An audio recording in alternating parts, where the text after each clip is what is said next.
सुबह की पहली किरणों के साथ ही जिंदगी की दौड़ शुरू हो जाती है और हम अक्सर भाग दौड़ में ही डूबे रहते हैं। मन भारी, समय कम और लगता है जैसे जीतने से पहले ही हार गए। पर सबसे हैरान करने वाली बात यह है कि ये हार हमें दिखती तक नहीं। असफलता कभी एकाएक नहीं आती, वो तो धीरे धीरे हमारी दिनचर्या, आदतों और छोटी छोटी बातों में छिपी रहती है। सच ये है कि जिंदगी की सबसे अहम लड़ाइयां नाश्ते से पहले ही जीत या हार जाती हैं। अगर आप हर रोज सुबह उठते हैं और अपने शुरुआती घंटों की अहमियत को नजरअंदाज करते हैं, तो आप मुस्कुराते हुए ही अपनी हार को खुद से गले लगा रहे होते हैं। आप जिस तरह उठते हैं वैसी ही आपकी जिंदगी बनती है। अधिकतर लोग सुबह उठते हैं जैसे किसी चीज से भाग रहे हों, उम्मीद नहीं बल्कि बोझ लेकर। और ये बोझ ज्यादातर शारीरिक नहीं बल्कि भावनात्मक और मानसिक होता है, बिना मंजिल के सफर का नतीजा। जल्दबाजी में उठने का मतलब है दिन की पहली लड़ाई हार जाना, क्योंकि जल्दबाजी का मतलब है लक्ष्य का न होना, और लक्ष्य के बिना जिंदगी हालातों के हवाले हो जाती है, अपने फैसलों के नहीं। मैंने कई सालों तक अपने समय के सबसे कामयाब लोगों को देखा है। एंड्रयू कार्नेगी मिसाल के तौर पर अपनी सफलता का श्रेय अपनी काबिलियत, भाग्य या प्रतिभा को नहीं बल्कि अपनी सुबह की शांत दिनचर्या को देते थे। उनके उद्योग में कोई भी पैर जमाने से पहले कार्नेगी अपनी यात्रा की कल्पना कर चुके होते थे, खुद को अपनी जिंदगी के कप्तान के तौर पर देख चुके होते थे। ये कोई अंधविश्वास नहीं बल्कि अनुशासन और रणनीति थी। उनके लिए जल्दी उठना कोई नैतिक गुण नहीं बल्कि रणनीतिक फायदा था। ये बात मुझे तब समझ आई जब मैं पहली बार उनसे मिला। कार्नेगी ने मेरी आंखों में देखा और कहा, आपके दिन का पहला घंटा आपकी जिंदगी की तस्वीर है। ये शब्द सालों तक मेरे दिल में गूंजते रहे, क्योंकि मुझे एहसास हुआ कि तब तक मैं अपनी सुबह को मौके पर छोड़ देता था। मैंने खुद भी ये अनुभव किया है। जब मैं निराश और भटक रहा था तब मैं देर से उठता था, बिना किसी योजना के। ऐसा लगता था जैसे जिंदगी मुझे चला रही है, मैं नहीं। तब तक जब तक मैंने सूरज से पहले उठना, चुपचाप बैठकर लिखना शुरू नहीं किया। जो चाहिए, जो डर लगता है, जो सपने हैं, सब लिखना। पहली सुबह मुश्किल थी, दूसरी शांत और तीसरी में मेरे अंदर कुछ खिल उठा। ऐसा लगा जैसे मैं आखिरकार अपनी आवाज सुन पा रहा हूं, जो दुनिया के शोर में दबी हुई थी। इसलिए मैं कहता हूं, बिना मंजिल के उठने वाले की जिंदगी बिना राह के होती है। मंजिल के साथ उठने का मतलब ये नहीं कि बिजनेस प्लान बनाकर उठे, बल्कि ये है कि एक ठान लीजिए कि दुनिया आपके लिए फैसले नहीं करेगी, आप खुद अपने जीवन के लेखक होंगे। अधिकतर लोग नाकामी, कमी और खुद को कमतर समझने से डरते हैं, लेकिन उन्हें यह नहीं पता कि यह सब डर लक्ष्य के न होने से पैदा होता है। और लक्ष्य तब बनता है जब आप दुनिया के शोर से पहले जागते हैं। क्या आपने गौर किया है कि जब दिन की शुरुआत ही शोर शराबे में होती है तो कितनी आसानी से भटकाव महसूस होता है? जब पहली आवाज रेडियो, टीवी या किसी के जल्दी जल्दी में काम करने की मांग हो, ऐसे में अपनी आत्मा की आवाज सुनने की गुंजाइश ही नहीं रहती। आप दूसरों के खेल के मोहरे बन जाते हैं। मंजिल के साथ उठने का मतलब है खुद के लिए एक पवित्र जगह बनाना, बाहर देखने से पहले अंदर देखना और राह चुनना, इससे पहले कि राह आपके लिए चुन ली जाए। सोचिए, अगर आप एक हफ्ते तक 1 घंटा पहले उठने लगे, काम करने के लिए नहीं, बनाने के लिए नहीं, बल्कि खुद को समझने के लिए, सोचने, लिखने, ध्यान करने, चुपचाप चलने के लिए, जो मायने रखता है उसे याद रखने के लिए, क्या आपको लगता है कि क्या बदलाव आएगा? इसका जवाब आपको अभी से महसूस होने लगेगा। ज्यादातर लोगों को ये पता ही नहीं होता कि दिन तब शुरू होता है जब आपने अपने घंटों के लिए मंजिल तय कर ली होती है। जो नहीं चुनता वो चुना जाता है, दूसरों की उतावली, उनकी इच्छाओं से। क्या कभी आप शांति, स्पष्टता और अंदरूनी ताकत के साथ उठे हैं?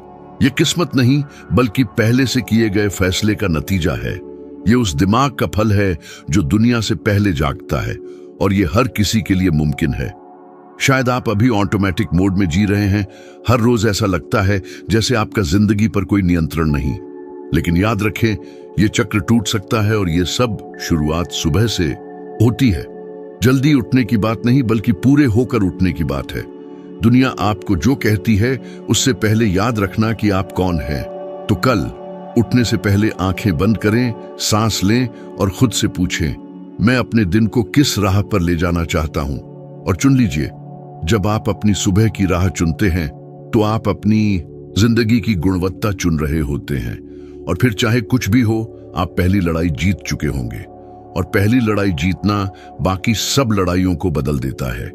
कुछ आदतें ऐसी होती हैं जिनकी हम अनदेखी करते हैं, और वही आदतें जिंदगी बदल देती हैं, जैसे सुबह उठकर अपनी मंजिल तय करना। ज्यादातर लोग बिना मंजिल के दिन शुरू करते हैं, जैसे बहते हुए पानी की तरह, किसी मौके या किसी की मदद के इंतजार में। फिर ये सवाल करते हैं कि वे इतने व्यस्त, थके हुए और फिर भी संतुष्ट क्यों नहीं हैं, क्योंकि उन्हें ये पता ही नहीं होता कि वो क्या चाहते हैं। मैंने ये कठिन तरीके से सीखा है, कई कीमती मौके गंवा दिए सिर्फ इसलिए कि मुझे ये पता नहीं था कि मैं क्या बनाना चाहता हूं। अपनी जिंदगी के एक दौर में मुझे लगता था कि मैं बहुत व्यस्त हूं, रुकने और योजना बनाने का वक्त नहीं है। मैं हमेशा लिखता, घूमता, सौदे करता, भाषण देता रहता था, लेकिन फिर भी मुझे लगता था कि कुछ अधूरा है। जब तक कि एक दिन सूरज निकलने से पहले मैं एक कॉपी लेकर बैठा और खुद से पूछा, आज सबसे जरूरी क्या है? ये नहीं कि मुझे क्या करना है, बल्कि वो क्या करना है जिससे मैं अपनी मनचाही जिंदगी के और करीब पहुंच सकूं। यहां से एक ऐसी आदत शुरू हुई जिसने मेरी कार्यक्षमता और उससे भी ज्यादा मेरी पहचान बदल दी। मैं हर रोज 3 काम लिखकर उठने लगा, जो अगर पूरे हो जाए तो मुझे लगेगा कि दिन सार्थक रहा। कभी ये काम आसान होते थे, जैसे एक अध्याय लिखना, कभी मुश्किल, जैसे किसी से मुश्किल बात करना या किसी लुभावने लेकिन गलत प्रस्ताव को ठुकराना। और ये हर फैसला कॉपी पर लिखकर एक वादा बन जाता था, कागज से नहीं, अपने मकसद से। थॉमस एडिसन भी ऐसा करते थे। रोजाना वो अपने मकसद बारीकी से लिखते और उनकी कल्पना करते थे, और ऐसा करके वो अपने दिमाग को ऐसे मौके पहचानने के लिए तैयार करते थे जो उनके मकसद को पूरा करने में मदद करे। ये कोई संयोग नहीं कि उन्होंने हजारों पेटेंट कराए और आधुनिक दुनिया को बदल दिया। ये तरीका और मंजिल थी। आपको ये ज्यादा लग सकता है, लेकिन रोज 3 मकसद लिखना एक क्रांति है, क्योंकि जब दूसरे प्रेरणा का इंतजार करते हैं, आप मंजिल से प्रेरित होते हैं। जब दूसरे छोटे मोटे कामों में उलझे रहते हैं, आप जरूरी काम चुनते हैं। और जरूरी और अहमियत में बहुत फर्क है। जरूरी चीजें चिल्लाती हैं, अहम चीजें फुसफुसाती हैं। जो ये फुसफुसाती आवाज नहीं सुनता, वो हमेशा दूसरों की आग बुझाता रहता है। मकसद लिखना कार्यक्षमता की बात नहीं, पहचान की बात है। जो आप पाना चाहते हैं, उसे लिखकर आप खुद को बता रहे होते हैं कि आप कौन बनना चाहते हैं। आप अपने अवचेतन मन को संदेश भेज रहे होते हैं, ये मायने रखता है और इसके लिए मैं तैयार हूं। और दिमाग जवाब देता है। वो शोर और राह को अलग करता है। जहां पहले बाधाएं दिखती थीं, वहां संभावनाएं दिखाने लगता है। क्या आपने कभी बिना मंजिल के दिन शुरू किया है और दिन के अंत में थका हुआ महसूस किया है, बिना ये समझे कि क्यों? ये थकान सिर्फ मेहनत से नहीं, बल्कि उस निराशा से होती है कि आपने अपने दिल को जो चीज चाहिए थी उसमें आगे नहीं बढ़ पाए। और ये निराशा उस कीमत है जो आपने पहले से अपनी मंजिल तय न करने की कीमत चुकाई है। मकसद तय करना डर को मिटाने का भी एक तरीका है, क्योंकि डर को भटकाव पसंद है। वो लक्ष्य के न होने में छिपा रहता है। जब आपको पता नहीं होता कि क्या करना है, तो डर आपका मालिक बन जाता है। वो आपको टालने, हिचकिचाने और काम टालने पर मजबूर करता है। लेकिन जब आपके सामने एक खास मकसद लिखा होता है, तो आप डर के बावजूद काम करते हैं, क्योंकि दिमाग के लिए जो साफ है, वो शरीर के लिए मुमकिन हो जाता है। इसलिए मैं आपको हर सुबह कमरे से बाहर निकलने से पहले एक कागज लेकर लिखने के लिए कहता हूं, आज क्या जरूरी है। 10 काम नहीं, सिर्फ 3। और ऐसे लिखें जैसे आपकी जिंदगी इस पर निर्भर करती हो, क्योंकि किसी तरह से ये निर्भर करती है। काम खुद पर नहीं, बल्कि आपके इरादे पर। अपनी सफलता की कल्पना करें, उस मुश्किल बातचीत के बाद की राहत, उस रुके हुए काम को पूरा करने की खुशी, अपने वादे को निभाने के बाद का आत्मविश्वास। ये कल्पना एक ऐसी ऊर्जा पैदा करती है जो आपको आगे बढ़ाती है। आप जिम्मेदारी से नहीं बल्कि नतीजे के इंतजार से काम करते हैं, और जब ये आदत बन जाती है तो आपका आत्मविश्वास बढ़ता है। आप वादा करने वाले नहीं, सिर्फ वादा पूरा करने वाले बन जाते हैं। जो कामयाब होते हैं और जो बस सपने देखते हैं, उन दोनों में फर्क इसी अनुशासन में है। ये सबसे प्रतिभाशाली या भाग्यशाली लोग नहीं, बल्कि वो होते हैं जिन्हें पता होता है कि उन्हें क्या करना है और वो करते हैं, चाहे वो कम ही क्यों ना हो, चाहे वो अधूरा ही क्यों ना हो, मगर इरादे से।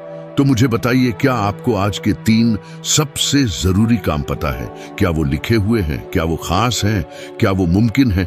या वो आपके दिमाग में ही भटक रहे हैं किसी चमत्कार के इंतजार में? कल सुबह बाहर देखने से पहले अंदर देखें। एक कॉपी लीजिए, 3 मकसद लिखिए, कल्पना कीजिए, गहरी सांस लीजिए और फिर काम कीजिए। 1 हफ्ते तक कीजिए, फिर 1 महीने तक। और जब आप पीछे मुड़कर देखेंगे तो आपको पता चलेगा कि हर छोटा कदम एक सीढ़ी था, और आपको एहसास होगा कि आप प्रतिक्रिया में नहीं बल्कि रचना में जीने लगे हैं।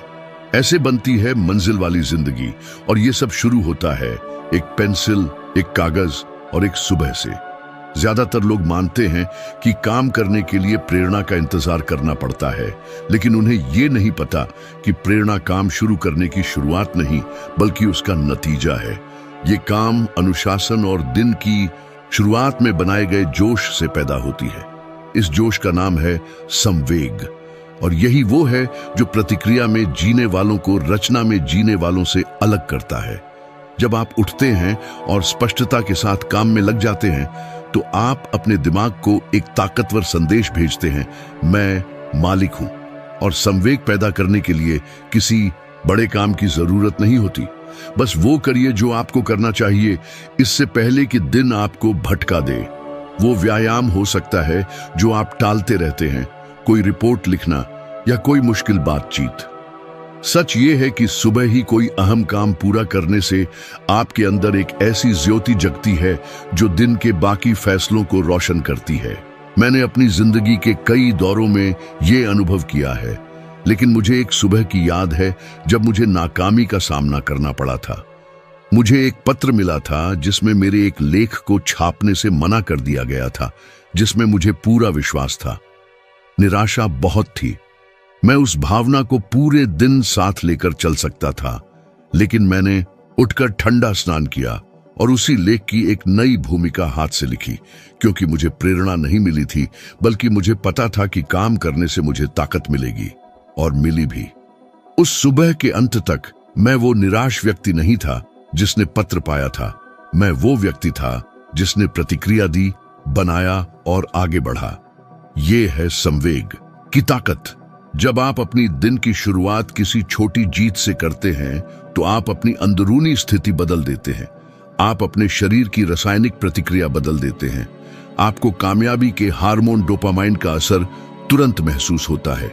आप जीवंत, ऊर्जावान और सक्षम महसूस करते हैं, और ये एहसास बिजली की तरह दिन के बाकी कामों में फैल जाता है।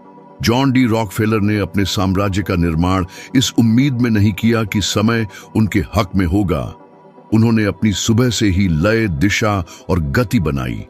वो सिर्फ जल्दी काम नहीं करते थे, बल्कि मंजिल के साथ काम करते थे। सबसे मुश्किल काम सुबह ही निपटाते थे। इससे उनके अंदर एक ऐसा आत्मविश्वास पैदा होता था जिसे किताबों में नहीं पढ़ा जा सकता या पद से नहीं विरासत में मिल सकता। ये वो आत्मविश्वास है जो काम करने से पैदा होता है, दिन की शुरुआत में ही किसी अहम काम को पूरा करने से। सोचिए कि आपने कितनी बार अहम कामों को टाला है, मूड बनने का इंतजार करते हुए, और क्या हुआ? वो काम बढ़ते ही गए, भारी होते गए, आपके मन में घूमने लगे, क्योंकि जितना आप टालते हैं उतनी ही ताकत आप विरोध को देते हैं। और 1 घंटे में हो सकने वाला काम पूरे दिन आपको परेशान करता रहता है, भले ही आपने शुरू ही न किया हो। ये टाल मटोल का अदृश्य खर्च है। ये आपकी भावनात्मक ऊर्जा को खत्म करता है। भले ही आप कुछ कर भी नहीं रहे हो। उल्टा भी सच है, जब आप जल्दी ही उसका सामना करते हैं जिससे आप डरते हैं, तो दिन आपके सामने हल्का हो जाता है, दिमाग शांत होता है, शरीर ताकतवर महसूस करता है। आप भागना छोड़ देते हैं और बनाने लगते हैं। ये आपकी मुद्रा, आपकी बात और आपकी नजर बदल देती है। आप ऐसे चलने लगते हैं जैसे आप जीत चुके हों, भले ही जीत सिर्फ किसी अंदरूनी मुश्किल को पार करना ही क्यों ना हो। ये जरूरी नहीं कि पहला काम बहुत बड़ा हो, बस अहम होना चाहिए। कुछ ऐसा जो आपको चुनौती दे, जो आप आमतौर पर टालते हैं। ये आपके काम की जगह को व्यवस्थित करना हो सकता है, कोई बातचीत जो आप टालते आ रहे हैं, या 10 मिनट का मौन और गहरी सांसें लेना। जरूरी ये है कि ये काम पूरे ध्यान से, इरादे से और खुद को अच्छी शुरुआत का मौका देने के वादे से किया जाए। मैं आपसे पूछता हूं, आपने कितने दिन देर से, अव्यवस्थित होकर समय निकालने की कोशिश करते हुए शुरू किए हैं, और उनमें से कितने दिन खस रहे हैं? शायद कम ही, क्योंकि शुरुआत मायने रखती है। ये लय तय करती है, ढांचा बनाती है, और सबसे जरूरी, आप अपने बारे में जो महसूस करते हैं उसे बनाती है। जब आप जल्दी काम करने का वादा करते हैं तो आप किसी आदत से ज्यादा कुछ बना रहे होते हैं, पहचान बना रहे होते हैं। आप खुद से कह रहे होते हैं, मैं काम करने वाला, इंतजार करने वाला नहीं। और ये समय के साथ अंदरूनी ताकत बनाता है जिसे कोई छीन नहीं सकता। तो अपने दिन की पहली लड़ाई समझदारी से चुनिए। हिम्मत के आने का इंतजार मत कीजिए, दिक्कत का सामना कीजिए। इंतजार करने से बाधा बढ़ती है, लेकिन जल्दी काम करने से डर अपनी सही जगह पर आ जाता है, एक ऐसी जगह जहां उसका सामना किया जा सकता है और जीता जा सकता है। संवेग किस्मत नहीं, फैसला है, और ये फैसला हर सुबह आपके हाथ में होता है। काम करना चुनिए और दिन का बाकी हिस्सा इस फैसले का जवाब देगा। जब आप सुबह जीतते हैं तो दोपहर मानती है, और जब दोपहर मानती है तो रात आपको इनाम देती है। ये सब आपके पहले कदम से शुरू होता है, और वो मजबूत होना चाहिए, भले ही छोटा ही क्यों ना हो, क्योंकि मजबूती से लय बनती है, और लय, मेरे दोस्त, सफलता का ताल है। जिंदगी ये नहीं बताती कि वो आपको कब परखेगी, बस आ जाती है। ये कोई अप्रत्याशित खबर, कोई बड़ी नाकामी, आखिरी समय में कोई रद्द होना, या वहां चुप्पी जहां आप तालियां चाहते थे। और इन पलों में जो गिरता है और जो बढ़ता है, उसे तय करने वाली चीज शारीरिक ताकत या बुद्धि नहीं, बल्कि लचीलापन है। चाहे कुछ भी हो, आगे बढ़ने की क्षमता। लेकिन कम लोगों को पता होता है कि लचीलापन संकट के बीच नहीं बनता, बल्कि पहले से बनता है, हर सुबह की छोटी छोटी शांत आदतों में। विंस्टन चर्चिल ये बात ज्यादातर लोगों से बेहतर समझते थे। जब लंदन के आसमान पर बम गिर रहे थे और डर पूरे यूरोप में फैला हुआ था, तब भी वो अपनी दिनचर्या नहीं बदली। वो लिखते, सोचते, योजना बनाते थे, क्योंकि ये आसान नहीं था, बल्कि जरूरी था। इसलिए वो अव्यवस्था के बीच भी संतुलित रहते थे। दिन की शुरुआत में ही वो अपना आंतरिक कवच मजबूत करते थे। और जब आप किसी ऐसे व्यक्ति को देखते हैं जो दुनिया के टूटते हुए भी अपनी स्पष्टता नहीं खोता, तो समझ लीजिए कि वो युद्ध में नहीं, बल्कि सुबह के समय में बना है। मैंने खुद ये अनुभव किया है अपने करियर के सबसे मुश्किल दौर में। जब हर दरवाजा बंद हो रहा था, मैं अपनी मंजिल को लेकर संदेह में था। पुस्तकें अस्वीकार हो रही थीं, कर्ज बढ़ रहे थे, दोस्त दूर हो रहे थे। एक ठंडी सुबह मैंने अपने कागजों को देखा और मुझे लगा कि कुछ समझ नहीं आ रहा है।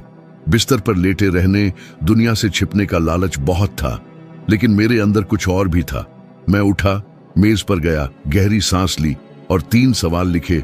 आज मैं क्या कर सकता हूं जिससे मैं मजबूत बनूं? मैं कैसे सुंदरता से सामना कर सकता हूं? ये समय मुझे क्या सिखाना चाहता है? जवाब तुरंत नहीं मिले, लेकिन ये सवाल पूछने से ही मुझे ताकत मिलने लगी थी। उस दिन मैंने कोई महान कृति नहीं लिखी, लेकिन लिखा जरूर। मैंने कोई बड़ा सौदा नहीं किया, लेकिन अनुशासन रखा, और इसी ने मुझे बचाया। क्योंकि लचीलापन बड़ी जीत से नहीं, बल्कि हार मानने से इनकार करने से बनता है। जब सब कुछ अच्छा चल रहा हो तो सिर ऊंचा रखना आसान है। सच्ची चुनौती यह है कि भावनात्मक, आर्थिक या आध्यात्मिक रूप से मुश्किल दिन में उठकर भी अपने विश्वास के साथ टिके रहना। यह ताकत कोई उपहार नहीं, बल्कि मांसपेशी है और किसी भी मांसपेशी की तरह इसे व्यायाम की जरूरत होती है। और व्यायाम कहाँ करते हैं? दिन के पहले घंटे में, शोर से पहले, फोन के बजने से पहले, दुनिया आपके ध्यान की मांग करने से पहले आपको खुद को यह ताकत देने का प्रशिक्षण देना होगा। ये लिखने, प्रार्थना, ध्यान, पढ़ने या चुपचाप सोचने से हो सकता है। तरीका कम मायने रखता है, गैर मुमकिन लगने पर भी आगे बढ़ने का फैसला मायने रखता है। क्या आपने कभी सोचा है कि जब चीजें आपकी मर्जी से नहीं होती तो आप कैसे प्रतिक्रिया देते हैं? क्या आप रुक जाते हैं? क्या भाग जाते हैं? क्या कड़वाहट में डूब जाते हैं? या आप सांस लेते हैं और जो आपके बस में है उसे करते हैं? यही फर्क है उन लोगों में जो मौजूदा भावनाओं से चलते हैं और जिनका दीर्घकालिक दृष्टिकोण होता है। लचीलापन बारीकियों में दिखता है, उत्साह खत्म होने के बाद भी काम पूरा करना, बिना इच्छा के भी उठना, डर के साथ भी मुश्किल फैसला लेना। और ये शांत काम रोजाना दोहराए जाने पर एक ऐसा अंदरूनी दृढ़ता पैदा करते हैं जो पहले झोंके से नहीं हिलता। जो इस आदत को निभाता है उसे कुछ अनोखा पता चलता है। दर्द रहता है, समस्याएं आती हैं, लेकिन उनका वही प्रभाव नहीं रहता, क्योंकि आप तैयार हैं, आपने अभ्यास किया है। आप प्रतिक्रिया नहीं, जवाब देते हैं। और ये फर्क सब कुछ बदल देता है। ये बदल देता है कि आप आलोचना, नुकसान, निराशा और यहां तक कि सफलता से कैसे निपटते हैं, जो कभी कभी नाकामी से भी ज्यादा खतरनाक हो सकती है। मुझे पता है कि सही मौके के इंतजार का लालच बहुत होता है। कई लोग तभी काम करना चाहते हैं जब वो प्रेरित, उत्साही हों या जब उन्हें यकीन हो कि काम जरूर बनेगा। लेकिन सच ये है कि जिस ताकत की आपको तलाश है वो बाहर से नहीं आएगी। ये रोजाना वो काम करने से पैदा होती है जो करना जरूरी है, खासकर तब जब वो मुश्किल हो। संकट का इंतजार मत कीजिए खुद को जानने के लिए। सुबह की शांति में खुद को जान लीजिए। जब दुनिया आप पर अपना प्रभाव डालने से पहले आप अपनी स्थिति चुन सकते हैं। अपने जागने को ताकत पाने की रस्म बना लीजिए। कोई फर्क नहीं पड़ता कि कल दर्द हुआ या नहीं। पिछले हफ्ते की परेशानियों को भूल जाइए। आज एक नया सूर्योदय है, अपनी अंदरूनी ताकत को दिखाने का, खुद को फिर से खड़ा करने का, नई शुरुआत करने का सुनहरा मौका। बस 7 दिन, सिर्फ 7 दिन लगातार ऐसा करने से आपको खुद में एक बदलाव नजर आएगा। शायद बाहर से सब वैसा ही रहे, पर अंदर से आप बदल जाएंगे। जहां दूसरे बस जी रहे हैं, आप अपनी मंजिल की ओर अटल कदम बढ़ा रहे होंगे। और एक बार जागृत हुई ये शक्ति फिर कभी सो नहीं पाएगी। आपका दिन कैसे शुरू होता है, ये आपके भविष्य की नींव है। ये कोई अतिशयोक्ति नहीं, बल्कि सच है। ये सिर्फ उठने भर की बात नहीं, बल्कि किस मंशा से आप जमीन पर अपने पैर रखते हैं। सुबह की खामोशी में आपकी निगाहें किस उद्देश्य से आसमान को निहारती हैं, यही तो अहम है। आपके पास ये ताकत है कि आप अपने दिन को खुद ढाल सकते हैं, इससे पहले कि कोई और उसे ढाले। जिंदगी हिचकिचाने वालों को नहीं, बल्कि उनको पुरस्कृत करती है जो दृढ़ निश्चय और लगन से काम करते हैं, जबकि दूसरे अनिश्चितता में डूबे रहते हैं। आपके रोज के सफर की शुरुआत ही आपके परिवर्तन की सबसे उपजाऊ जमीन है। यहीं पर वो बीज बोइए जो फल, शांति, ऊर्जा और कामयाबी के रूप में खिलेगा। अगर आप इतना पढ़ ही रहे हैं तो इसका मतलब है कि आपके दिल में बदलाव की चाह है। उसे दबाए नहीं, उसे निखारिए, उसे मजबूत बनाइए और आगे बढ़ते रहिए, क्योंकि अगले वीडियो में हम इस सफर का एक और पड़ाव तय करेंगे। अपनी नई सोच के निर्माण में एक और कदम, एक कदम जो आपको आज से थोड़ा बेहतर बना सकता है। आपकी संगति के लिए शुक्रिया। अगले वीडियो में मुलाकात होगी।